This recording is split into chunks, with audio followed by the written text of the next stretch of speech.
In the spring of 1915, John Heisman of the Trophy fame was the baseball and football coach at Georgia Institute of Technology, also known as Georgia Tech.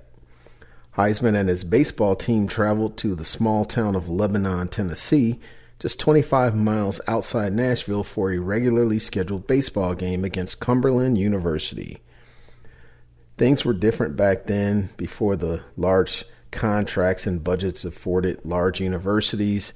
People were just people, no steroid use, no growth hormones, no multi-million-dollar coaching contracts.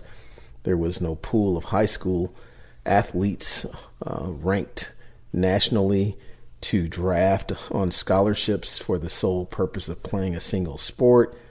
It wasn't uncommon for much smaller schools to compete against larger schools, and many times the smaller school had the better team, depending on the sport.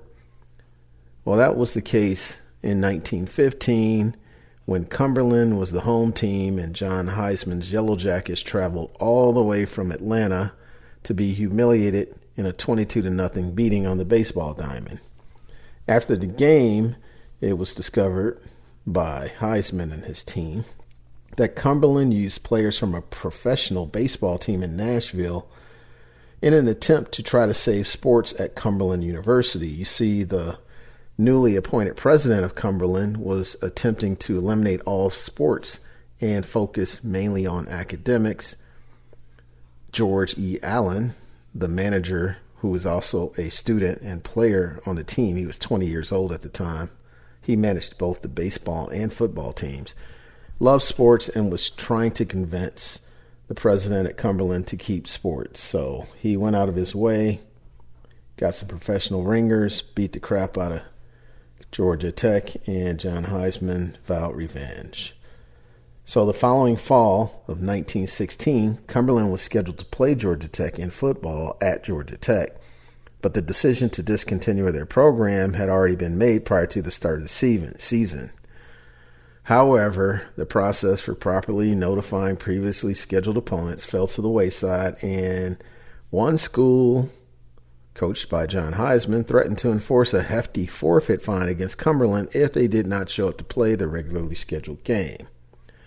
So the student manager, George Allen, in an effort to avoid paying today's equivalent of $84,425.50 in a fine, and in an attempt to convince the newly appointed college president not to disband all sports at Cumberland, rounded up 14 frat boys, and it's said that Heisman paid their travel expenses and their lodging to make sure they showed up at the game, and that was $500 out of his pocket. At the end of the first quarter, Georgia Tech was ahead 63-0. So that should tell you how the game was going. You got one of the better football coaches and teams in the country playing against a bunch of kids who were just out there trying to save $3,000 for their university. By the end of the first half, the score had doubled to 126-0. By the end of the game, a record 222 points had been scored by the Yellow Jackets, and Cumberland had a big goose egg on the scoreboard. So this apparently is still the record today of the most points scored in a game, and it's hard to imagine being able to score that many points even if there was no other team on the field at the time. I mean, they had to score every 3.8 seconds. They scored in some form or fashion. They were all touchdowns, by the way. They didn't throw a single pass. Cumberland threw 10 passes and completed 2, and the rest were picked off. They were pick sixes too. So there are many comedic statistics and stories tied to this game. There's a story of 2 Cumberland players found hiding on the Georgia Tech bench under blankets. Another one hopped the fence and ran away in embarrassment during the game.